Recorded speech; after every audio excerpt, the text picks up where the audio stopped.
How would you like to be work optional, with the freedom to do the work that you want when you want to do it? What sort of an income would you need to be work optional, and where would that income come from? And if you get there, how would you fill your time? Those are the questions we're answering in this week's episode. I'm Jeremy Klein, and this is Change Work Life.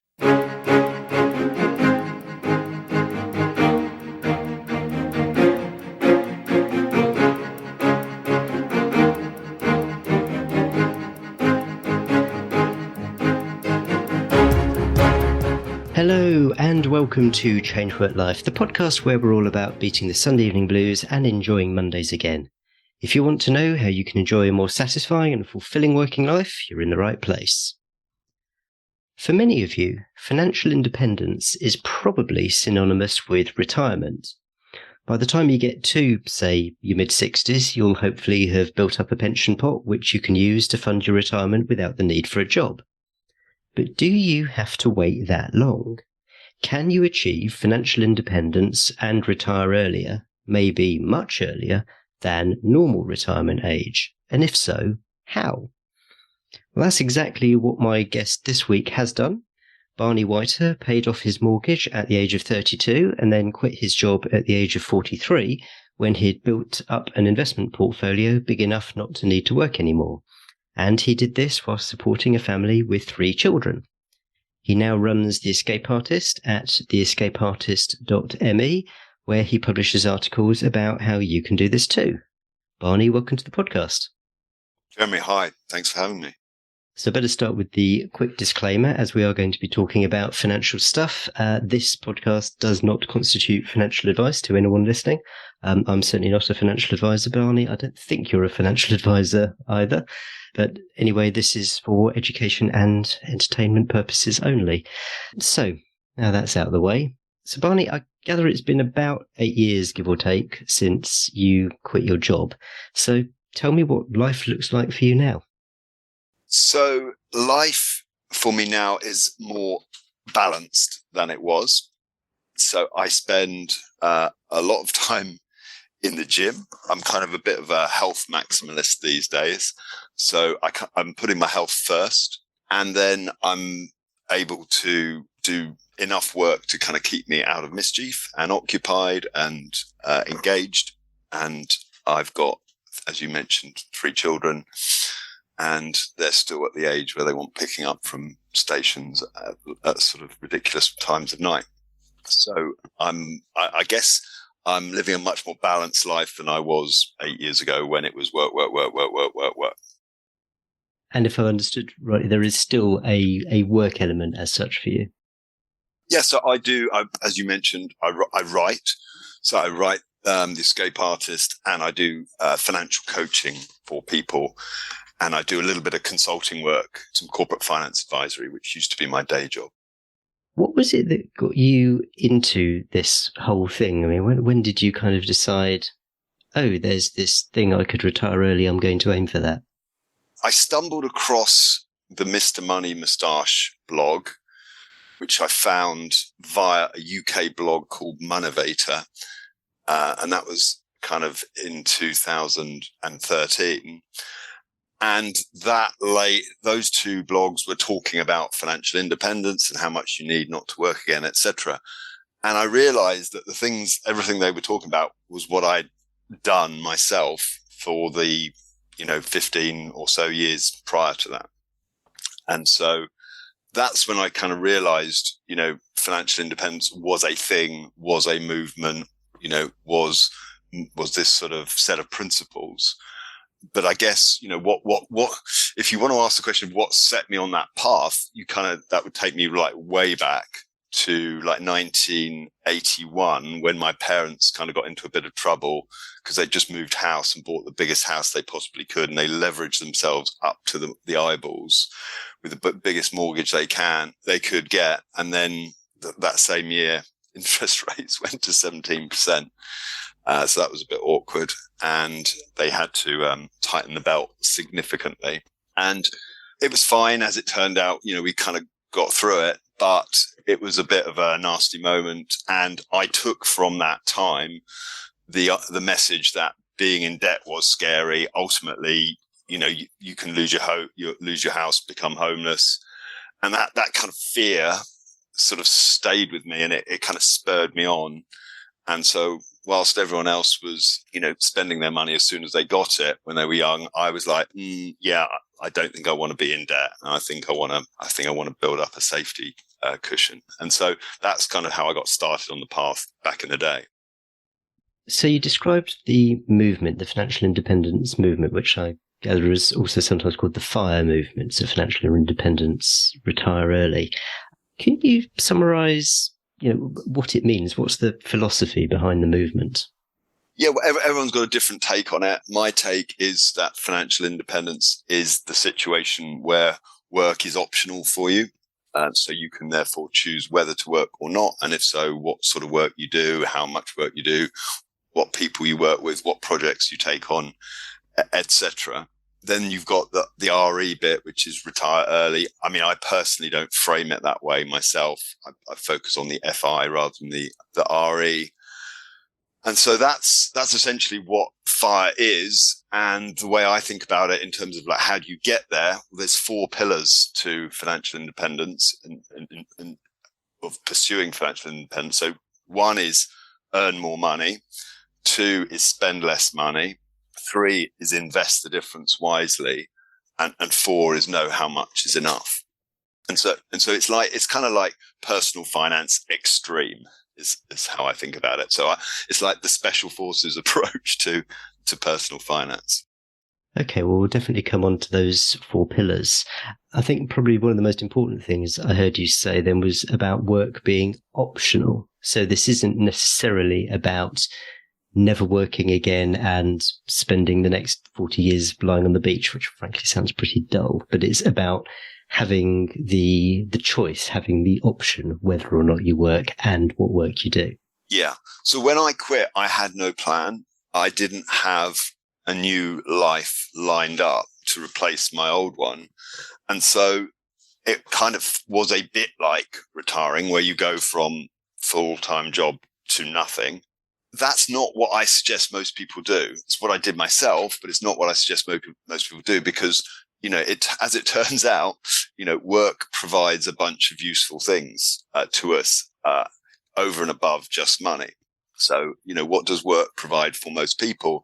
Some form of routine, structure, socialization, challenge, feedback, validation, and ultimately some form of meaning.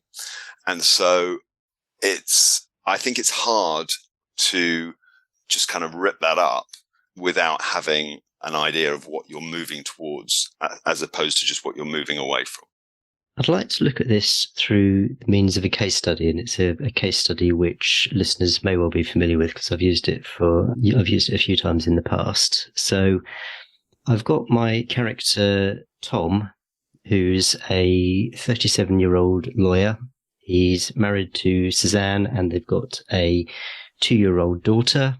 Tom lives outside London but works in London for a big city law firm, and he's on a good track. So, maybe partnership beckons, but he's frankly pretty dissatisfied, and he's not sure whether he wants to do this certainly not for the next 20 or 30 years, but he's starting to think in terms of, well, what could I do in the alternative? And so he's now kind of heard of something called financial independence, and he's thinking, ooh, that sounds interesting. Having enough money where you can basically just do the work that you want. That sounds really interesting. If we start at the end, for someone like Tom, and let's say that, he and Suzanne, they've got a house, they've got a mortgage, they've got, the usual trappings of middle class.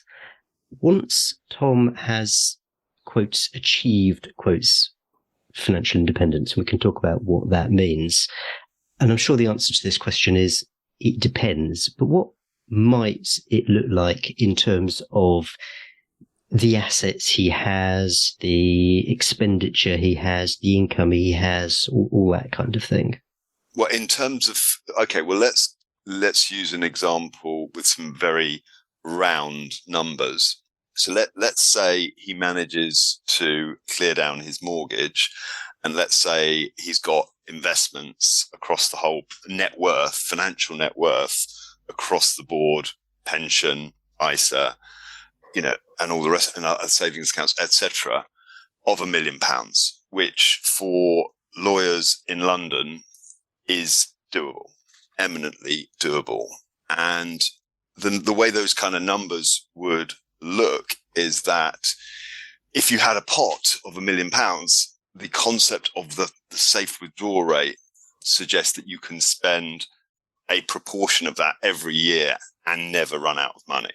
And so the 4% rule of thumb is the kind of the most well-known, the most kind of widely followed guidance point.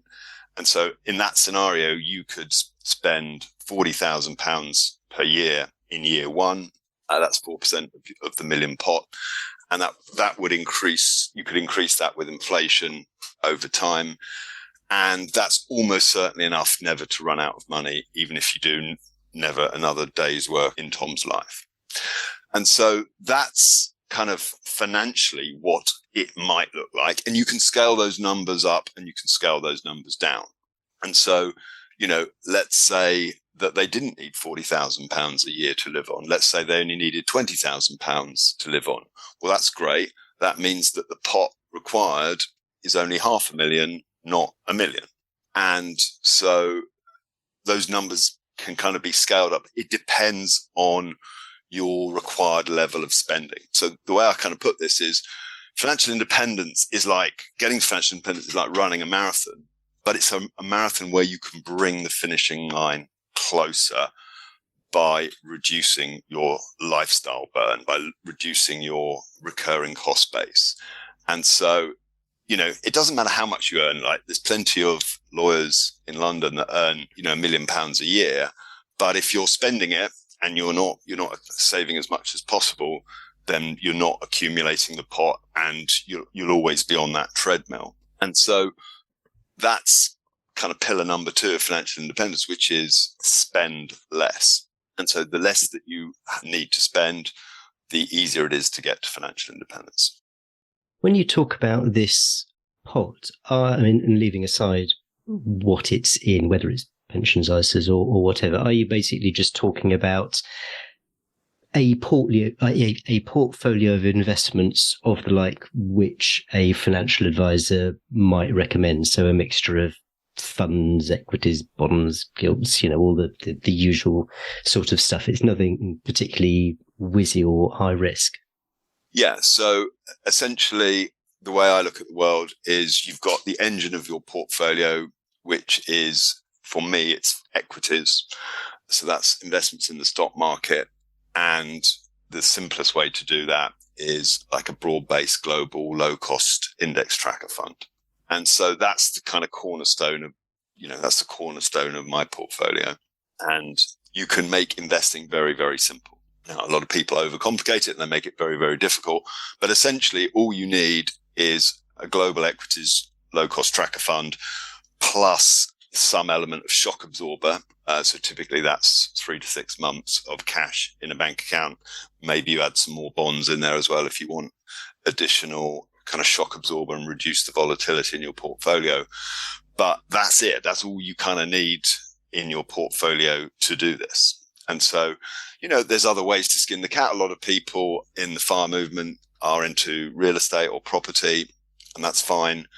But that's kind of more like having a second job. So for my money, the sort of most efficient way to invest in terms of risk reward would be based around low cost global equities tracker fund. I just want to pick up on something which is a point of detail, but it's quite an important and a big point, and that's about mortgages. So most people clearly can't afford to buy a house without a mortgage. And I guess you've kind of broadly got 2 options. You either prioritize paying off the mortgage, or you prioritize using the funds which you would otherwise use to pay off the mortgage to build up a pot. So on the one hand, clear the mortgage, which reduces your monthly outgoings. On the other hand, put it into a pot which grows to a level whereby it's sufficient to cover your outgoings, including your mortgage. And one of the things I've always thought about with mortgages is, or one of the questions I've always asked, is whether it makes sense to pay it down, given that it's usually a fixed amount, it's being eroded over time with inflation. Now, as we speak, interest rates have gone up somewhat, so maybe the argument isn't as compelling as it used to be, because borrowing used to be really quite cheap, and maybe it's not quite so cheap now. But if Tom is in the horns of that dilemma, does he work towards clearing the mortgage or putting the money into something else where it might work a bit harder? How can Tom start to make that kind of decision? It depends what his mortgage rate is. And so let's say he's one of these people that kind of, locked in 1% at the bottom.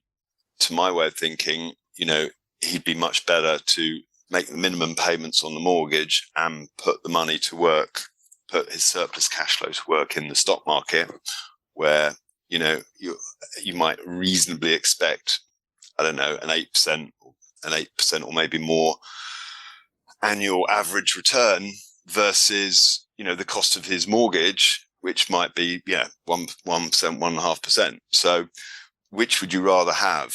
A 1% guaranteed return, which is what you get if you pay off the mortgage, or would you rather have an 8, 9, 10% return that comes with volatility and risk? And actuarially, I prefer the 8 or 9% expected return rather than the 1% guaranteed return. Is there a rate at which that might reach a tipping point where it's better to go the other way? The long-term rate of return on the S&P 500 over the last 150 years is about 10%. So I would argue that if mortgage rates are 10%, you should kind of be putting all your money into paying off your mortgage rather than putting it into equities. And you can kind of sliding scale that. So as interest rates go up, so it doesn't have to be all or nothing, right? So let's say you've got £100 of surplus cash flow that you have discretion whether to pay off the mortgage with it or put it into global equities. Maybe at 5% mortgage rate, you half and half it. At 1% mortgage rate, you probably stick it all in equities or almost all of it in equities. If your mortgage rate is 10%, you should probably be paying off your mortgage with it. Well, certainly, I think most people listening to this podcast sort of thinking, what, 10% mortgage? What, is that even possible? But as you said, historically, it has been more than possible, but hopefully we won't get to that level again. I don't expect that we will, but I remember 15% interest rates for a day in the 90s. I remember 12% interest rates for a much longer period in the 90s. And as I said at the start, I remember 17% in 1981. And so that stuff happened in the past, could happen again. So I'm conscious that we've just dealt with a bit of detail, and I'd like to telescope back a little bit. So Tom's hearing this and he's thinking, okay, so I am actually quite well paid. This might be possible. He's got no idea where to start, though. So where is the best place for someone like Tom, who's only just heard of this, to start thinking about what might be possible?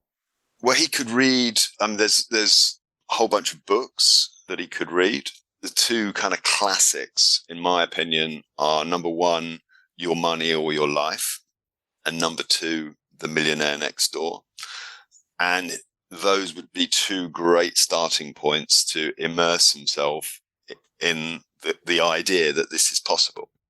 And if he's if he's a well-paid lawyer in London, it is possible.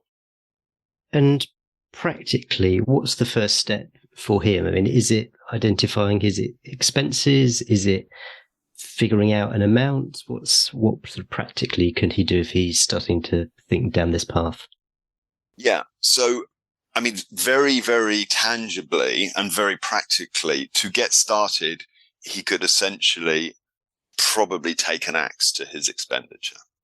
So if he's like your average middle-class lawyer who's doing well at a large London firm, his life is probably an exploding volcano of wastefulness in terms of his spending. And so, like, how do you kind of how do you address that?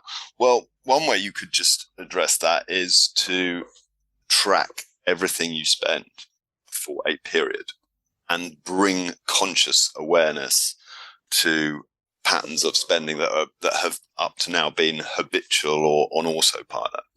And so if he spent, let's say he spent 3 months literally tracking where every pound went, he might find that somewhat of an uncomfortable process and an unusual process. And his friends would probably not be doing that.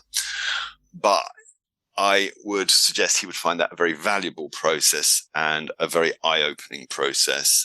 And over time, he would realize that a whole bunch of those essentials that he's spending on, those takeaways, those Netflix, those subscriptions, those soft furnishings, those electronic goods, he might realize that those are not needs, they're wants. The beauty of pillar number 2, which is spending less, it is the one that you have the most control over and you can get the quickest results on. So essentially, I had a little career crisis when I was about 32, and I just realized that I didn't have the retraining fund that I wanted. And so I had a period of what I call monk mode, where me, my wife and the children, we just stopped all voluntary spending for several months. And we absolutely slashed spending down from a sort of London, sort of young professional, sort of normal. I mean, it's not normal at all. It's living in a complete affluent bubble. We slashed that, and I got my savings rate, the percentage of my post-tax income, up to about 2/3. And the way the maths works, and these numbers are going to sound crazy to people that are new to these concepts, but I'll say it anyway, because it's the truth and they're factual. If you can save 50% of your post-tax income, it takes you about 17 years to go from broke to never needing to work again. And this is an extreme edge case, but it illustrates the numbers quite nicely. If you can get that up to 75%, which most people can't, but it is possible for high earners, it only takes 6 or 7 years to go from broke to financially independent.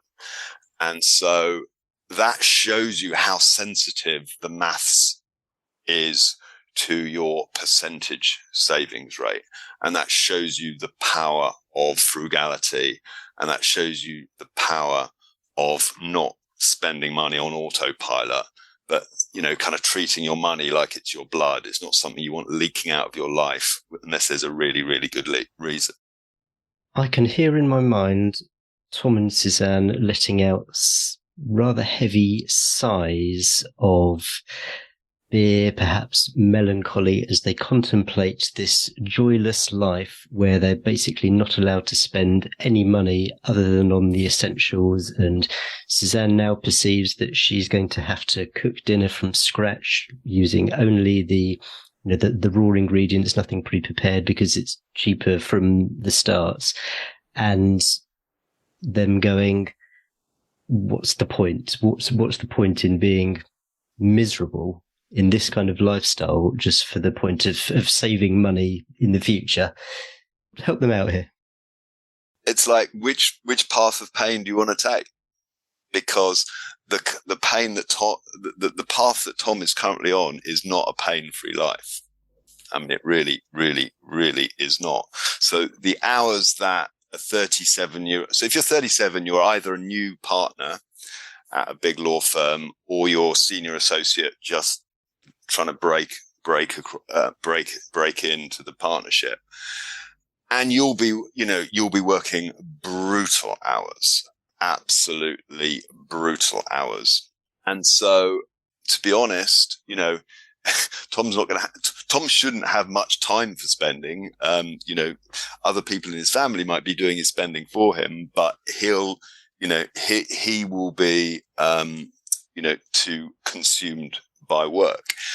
And that's fine. If he wants to carry on doing that until he's, 50, 55, 60, he can carry on and the money can keep leaking out of his life.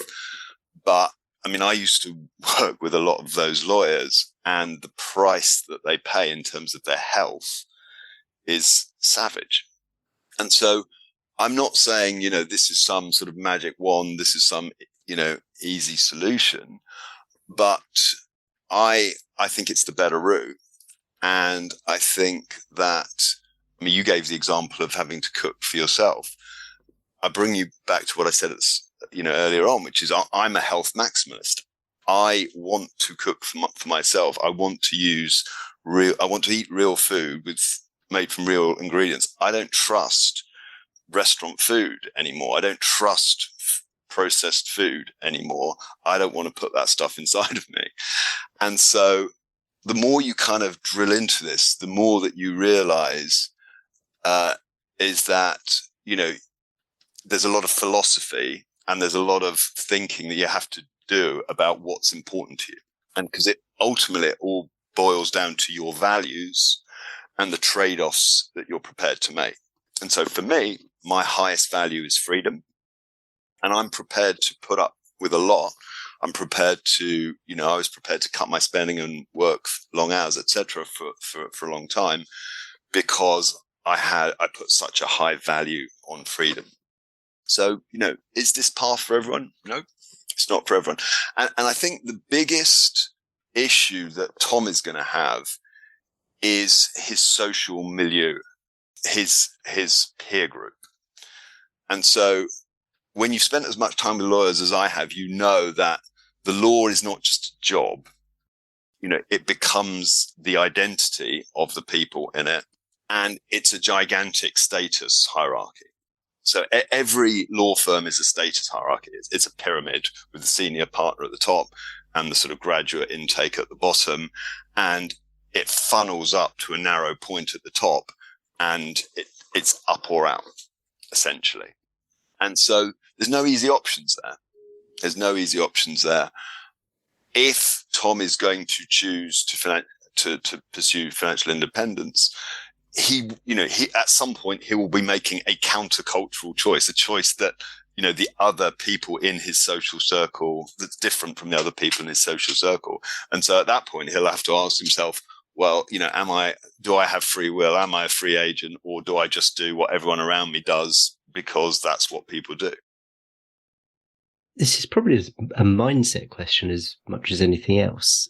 But how can Tom and Suzanne maintain the joy and the life satisfaction, even if they pursue this path? And I'm thinking in particularly of, the maxim that life is short. So, okay, Tom and Suzanne may have another 40, 50 years to live. On the other hand, I had a client recently, I did their will.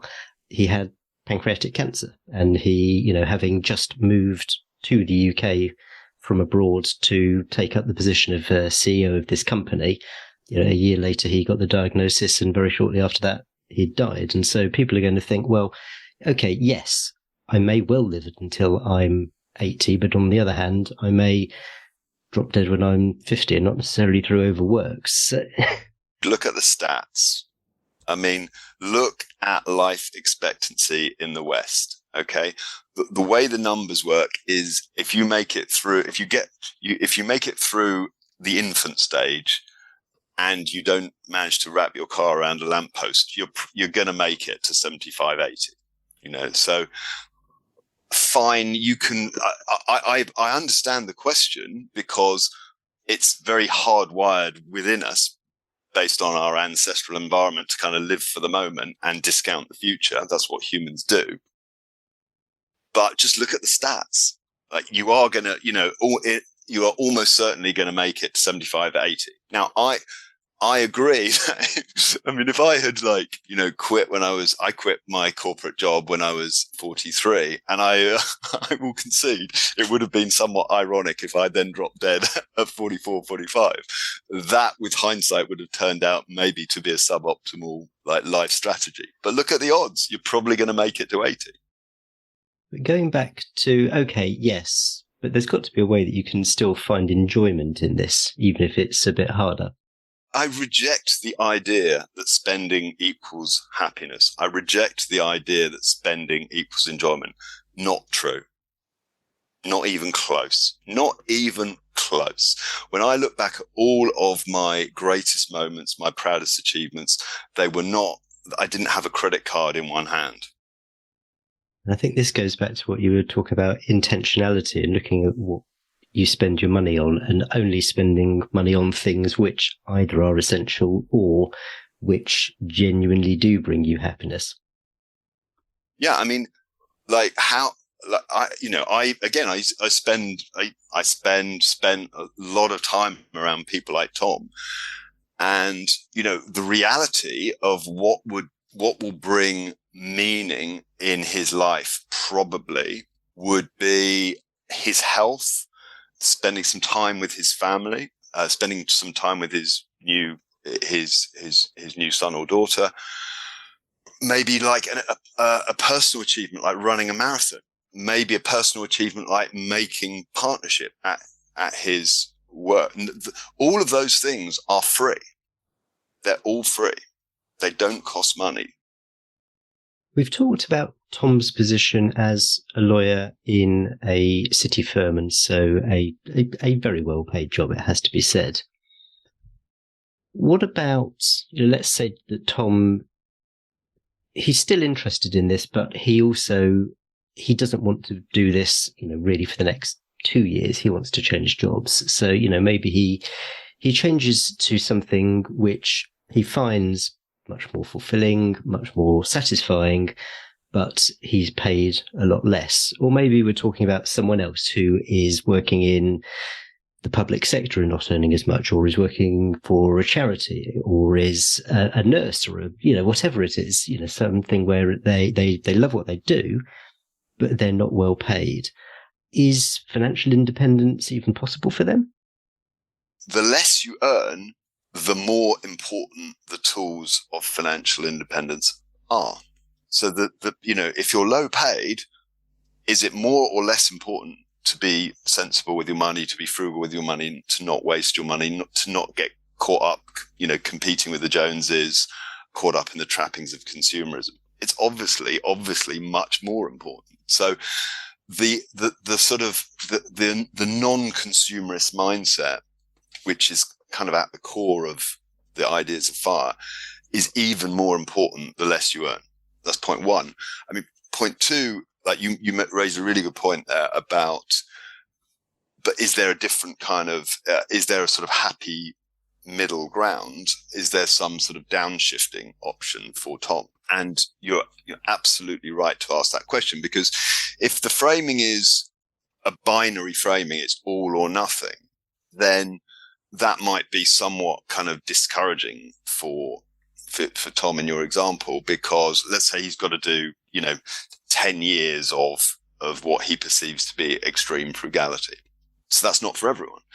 But what about if he could clear his mortgage and change career and change job and change his life and downshift and suddenly have options? When I just cleared my mortgage, I actually looked at kind of leaving finance, leaving the city and just becoming a teacher. And it would have been an enormous pay cut for me. Not just that, it would have meant kind of dropping down from kind of the top of one status hierarchy, not the top, but, pretty high up one status hierarchy, and going to the bottom and kind of starting again, which is a somewhat daunting prospect. But financially, that would have worked. Because I'd paid off my mortgage, I could have gone and become an entry-level school teacher. And that was a path that I pretty nearly took, actually. I spent quite a few days in the classroom trying that on for size, just experiencing what it would be like to make such a kind of radical career change. So when you build up a pot of money, essentially what you're doing is you're creating what I call runway. So Runway is just the number of years that you could go without working. So if you spend, just make the numbers really simple. Let's say your family spends 20,000 a year. If you've got a 60,000 pot, you've got 3 years of runway. And so 3 years of runway gives you enough time to go and do a degree, for example, or do a retraining program in the new career that you're moving to. It allows you to, it gives you that safety net and that runway to change career. Because this is what I do know. If Tom is taking all of the credit, taking all the debt, the consumer debt that's offered to him and maxing out his lifestyle, if he mistakenly thinks that spending equals happiness and so he borrows in order to buy more stuff, then he's trapped in that world. He's trapped in that job forever. And that's a brutal place to be. That's a brutal place to be, because ultimately, if you do a job just for the money that you're starting to hate, it will eat away at your soul, and eventually it will make you ill, sick, and maybe kill you. Let's go back to getting towards the end of the journey. How does Tom know that he's got there? How does he know that he has achieved financial independence? That's the kind of the sort of little bit of maths that I alluded to earlier. So that there's the inverse of the 4% safe withdrawal rate is the 25 times rule. And so the 25 times rule is that you need 25 times your annual required spending as a pot. And that should mean that you are financially independent and never need to work again. So if you spend £25,000 a year, 25 times 25,000 is 625,000. So you need a pot of 625,000 to know that you've got enough. And again, if you can scale those numbers up or you can scale those numbers down. So if you spend 50,000 a year, you need a pot of 1.25 million. And how often do you keep that under review? Because these things are never linear. I mean, for a start, you've just got cost of living generally. You've got prices going up. You've got inflation. Maybe in 10 years' time, Tom and Suzanne take the decision that it is in their child's best interests that they go to a private school, and so they start paying school fees. And, you know, they've looked at all the schools in the area and they've considered that that's the best decision. And so suddenly, you know, expenses have gone up, and then Tom may look back at his assumptions and think, oh, well, that's not enough. So is this something that you just have to keep regularly under review? Well, that's there you go. There's the lawyer mindset right there. And that kills the dreams of many a lawyer, that right there. So private education is kind of a killer. And so I'm not saying whether people should or shouldn't privately educate their children. I'm just saying that makes the numbers really difficult. It makes the numbers really difficult. And, for me, I was well paid, but my numbers would not have worked with private education for the kids. And because I had 3 kids, and we engineer, and, you can engineer your life to get a world-class education for them for free, but that takes planning and forethought. I mean, it's no accident we live in the street that we live in. It just happens by not coincidence at all to be in the catchment area for the best primary school in England. But yeah, private education is a killer. And I mean, the wider point, leaving aside whether it's private education, generally costs of living going up. How often does Tom keep his target figure under review? Probably all the time. It is, if he's serious about it, it's a somewhat obsessive sport. And so the people that make it to financial independence, they don't do it by accident. They're watching their numbers closely. They tend to be tracking their spending. They're focused on promotions. It's an optimization problem. And it doesn't happen by chance. You kind of have to set everything up in your life to solve that goal and optimize for financial independence and ultimately kind of freedom and happiness. So yeah, that does not happen by accident. And so most people on that path I used to update my net worth spreadsheet every month. And kind of assess, am I on track, or how am I doing every month? Another point of detail, but again, something which I think is quite an important one, is the question of where the pots are. And I'm thinking in particular of pensions. So Tom's 37, maybe he's had 15 years of savings and he's put some of that into tax efficient savings accounts. In the UK, those are ISAs. But he's listened to people like our mutual acquaintance, Pete Matthew, and has put quite a lot of money into a pension. And so now he's looking at this and thinking, well, my pension is definitely on track for achieving this kind of sum that I might need to achieve financial independence. But I can't access that until I'm 55, 57, or whatever the age might be. If my goal is to stop working by the time I'm 45, 50, how do I sort of, were I to go back in the time machine, should I have just not bothered with the pension and put it in a different pot instead? So pensions are very valuable, and they are the most tax efficient form of investment wrapper. And so pensions are definitely going to form part of the toolkit. But essentially what you're going to need to do, if you, let's say in the sort of extreme case, well, in my case, I quit at 43. I needed to not only have 25 times my annual required spending. So that's test one. Test two is, can you bridge the gap to your pension? And so if I can access my pension at age 55 and I quote retire when I'm 43, I need to be able to fund 12 years from outside of my pension pot. So that means I need enough in ISA or tax unsheltered to be able to bridge the gap and live off until I get to the point when the pension becomes accessible. So I guess here then you've got potentially options. So you've either got an ISA pot which satisfies your 4% or whatever for that 12-year period, or maybe it is a pot that you can, you can drain it, and at the end of 12 years, you'll have nothing in there, but then your pension pot will tick over. So I guess there's quite an exercise here to balance up just what you've got and what you can do with it. Money is fungible, and you can drain individual pots. So you kind of nailed it there. You don't have to run a 4% withdrawal rate on the individual pots like your ISA. You can just drain the thing down to zero as long as that you've got enough to bridge the gap to when your pension comes payable.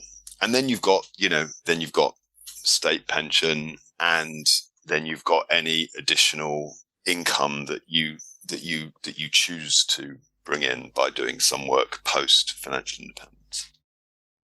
So let's say that Tom does everything, quotes, right. So he reduces his spending, he saves between 50 and 70% of his income.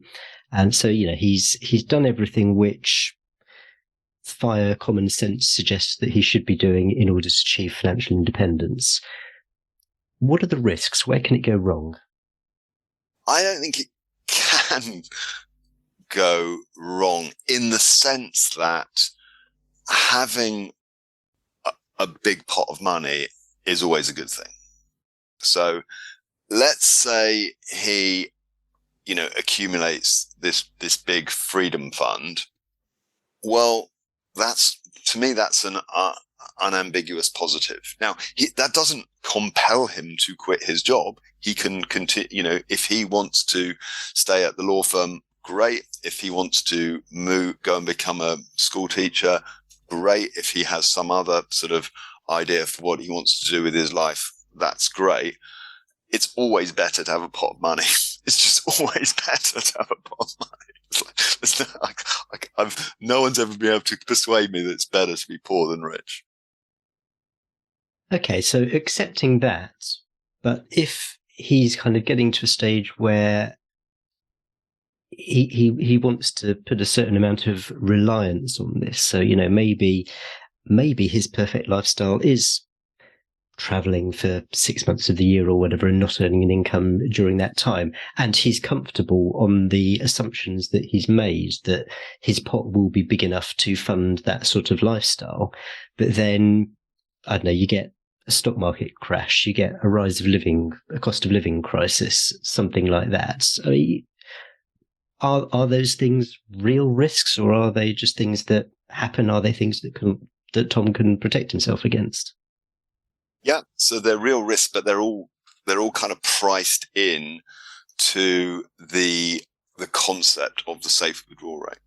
So the idea of the safe withdrawal rate essentially relies upon a century and a half of back testing of past investment returns and saying, what would you have been able to withdraw from a portfolio, for example, during the Great Depression in the 30s in the US, and still not run out of money in retirement over let's say a 30-year period or a 40-year period or whatever. That are there risks there's risks to everything in life. So, if I cross the road, I might get run over. If I leave the house, I might get hit by lightning. If I don't leave the house might fall on my head and crush me to death. Right? So I reject the idea that there's a route out there that doesn't have risk. It's not a thing. It's just not a thing. To my simple mind, it's less risky to have a big pot of money in life than it is to have not a big pot of money. Just on that, the back testing of the 4%, is it linear or is it an average? So the 4%. So let's go back to the number, the super round number example. Tom retires with £1 million pot. He's using a 4% withdrawal rate, so he's going to spend £40,000 a year in year one, and then he's going to increase that in line with inflation. So if inflation is 5% in year one, he's going to spend 42,000 in year two. So again, the maths kind of factors in cost of living adjustments, and it factors in inflation on a kind of actuarial basis. And so is that something that he would then expect to be able to do and to rely on? So he will be able to withdraw an inflation adjusted 40,000 amount each year, or might there be years where he kind of looks at the investment performance and think, I'm not sure whether I should take out the full amount this year?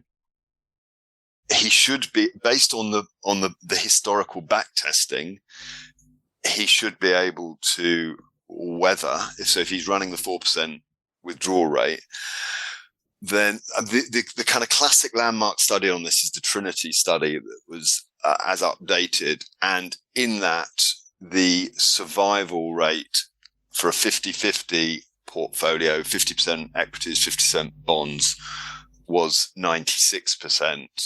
And the survival rate for a 75-25 portfolio was 100%. In other words, there's never been a period of American history when a 75-25 portfolio would not have survived and funded the retirement period.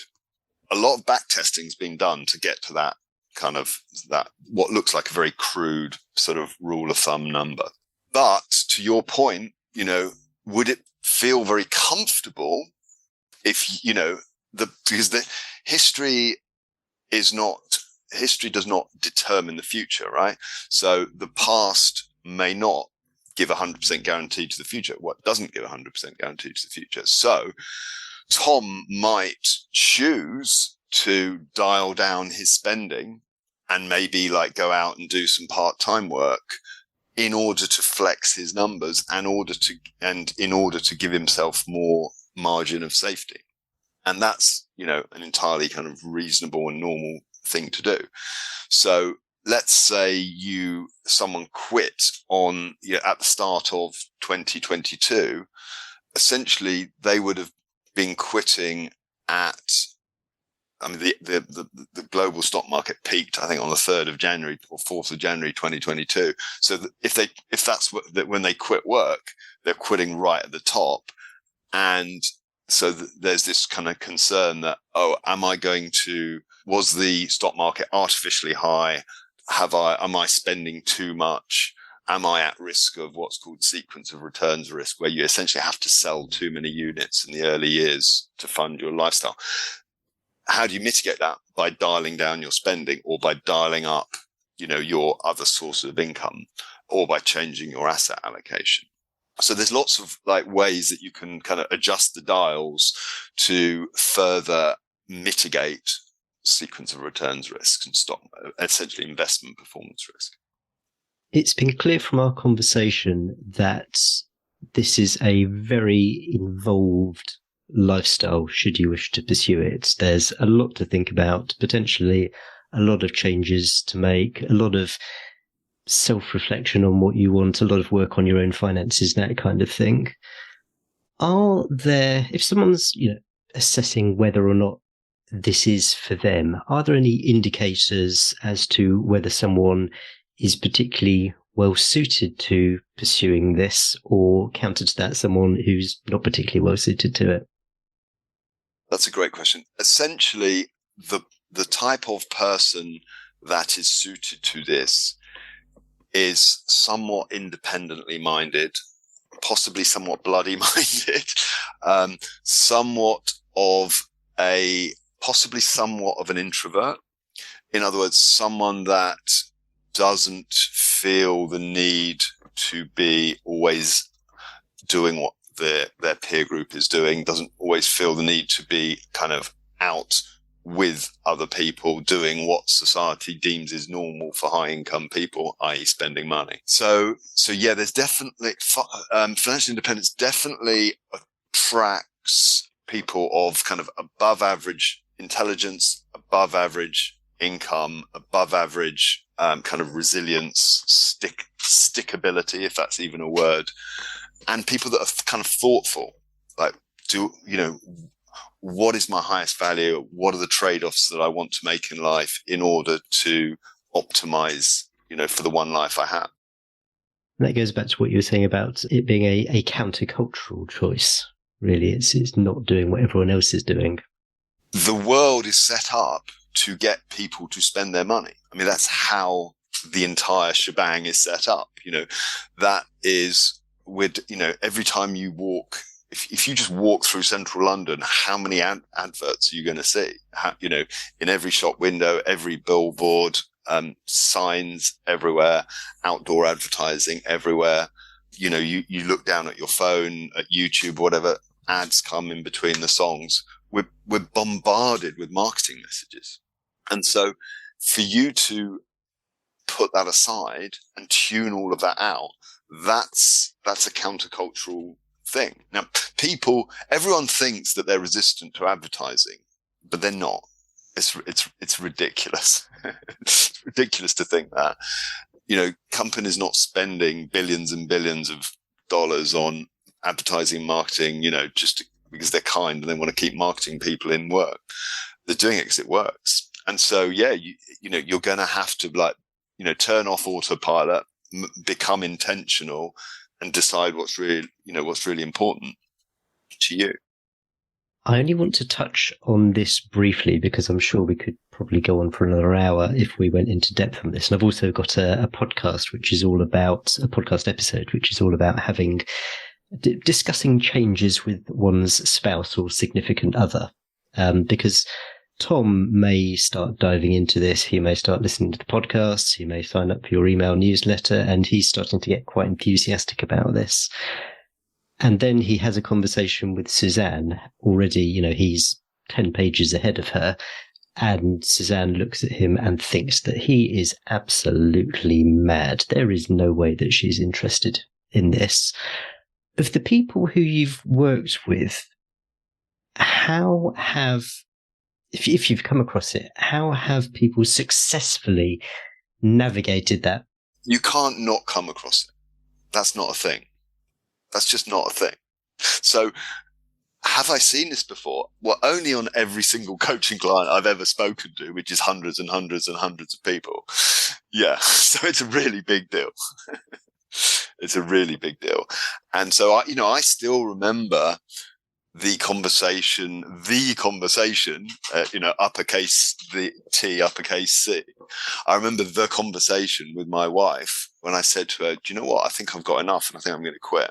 And I was genuinely kind of somewhat nervous about how that conversation would go. Bless her. She took it in a stride kind of, without blinking, probably because she thought I would never actually have the balls to carry through on my threat. So I understand. I mean, I don't make light of that at all. It's a big change. Now, obviously the superior solution is to have kind of been thinking about this earlier. And, you've talked about it as a couple, not on your first date, but, from a relatively early point when you're kind of realizing that you're going to be together for a long time. And so, just knowing about this stuff is most of the battle.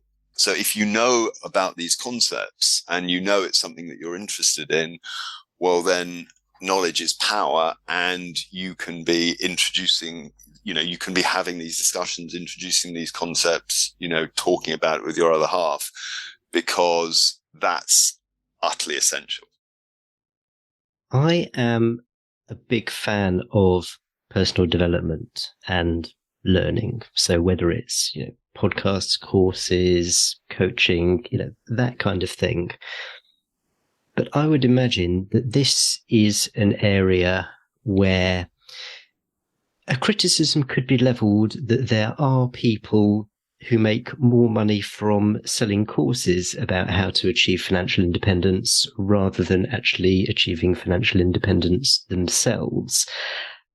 How can someone like Tom, if he's serious about this and wants to learn more, avoid that kind of, I'll call it a scam for want of a better word? Oh, I mean, I can't go on YouTube without being deluged with scams.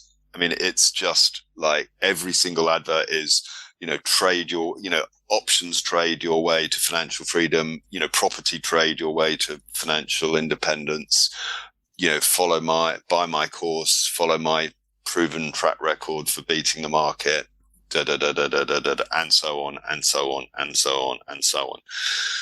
And so, yeah, I mean, essentially there is that. I mean, there is that kind of super scammy end, but that's like a different universe. And so they share this, people will use the same terms, like they'll say I say financial freedom, a scammer will say financial freedom, but we operate in different universes. And the beauty of the financial independence movement is that, the information is freely available. It's hiding in plain sight. You just have to know where to look. And so I mentioned the book, Your Money or Your Life. You can go on Amazon, buy a secondhand copy of that for, £3 probably, or you can go and borrow it from your local library for free. I don't make any money from that. There you go. Free alpha right there.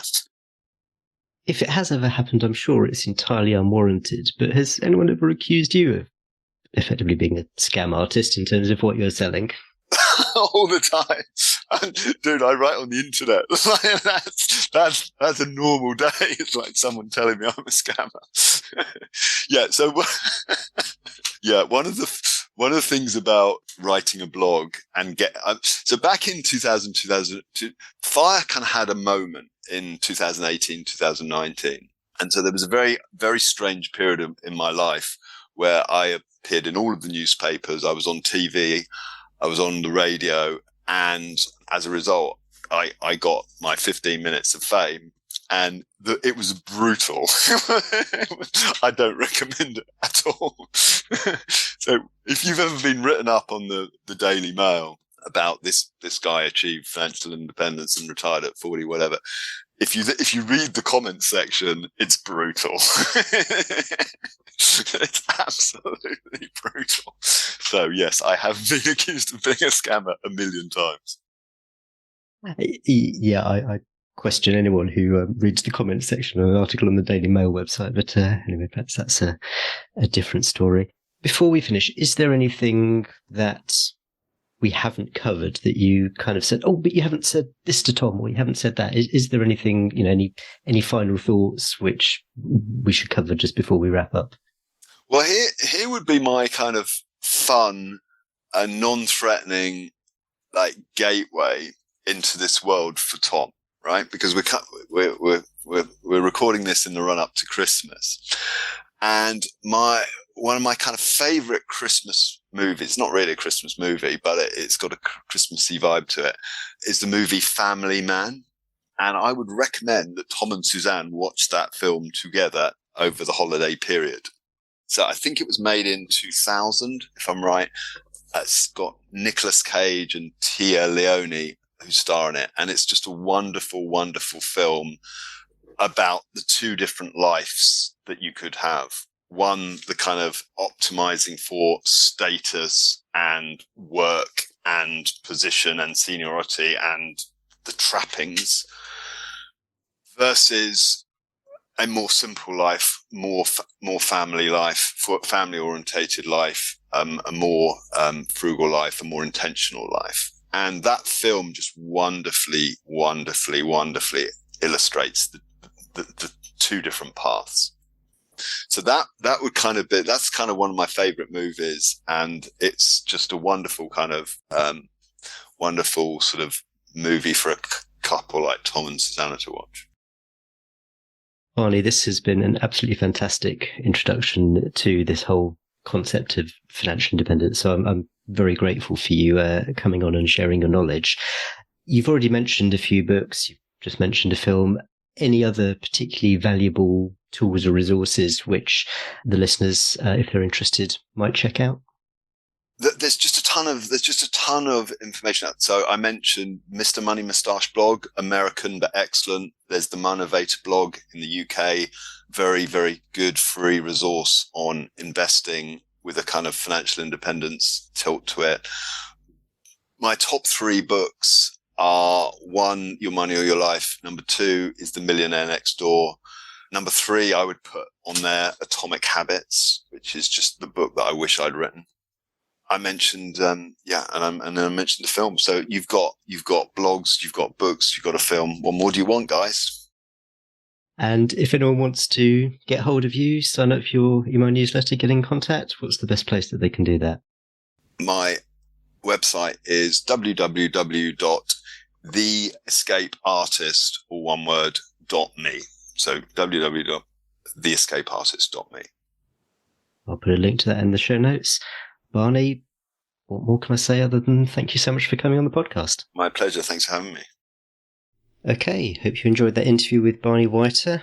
Wow, that was some thought-provoking stuff. I guess my first thought is that Barney highlights that it is possible to do things against the way we've always been taught, particularly if you're of a certain generation.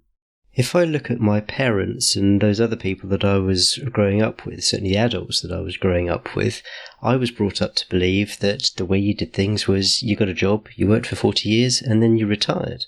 What Barney was saying, and what he has demonstrated with his own life, is that it doesn't have to be that way. But I'll bet if you talk to other people about this, a lot of them are going to stare at you and go, no, don't be silly, that's just not possible, is it? And that highlights what Barney was saying about this being kind of like a countercultural choice. You have to go against the grain if this is the path you want to follow. I also found the financial principles on which Barney was basing his approach to be, well, quite reassuring. I mean, it really isn't rocket science. It goes back to investing first principles, where you take a sum of money each month and you invest it, and you do that regularly every month, and over the long term it grows.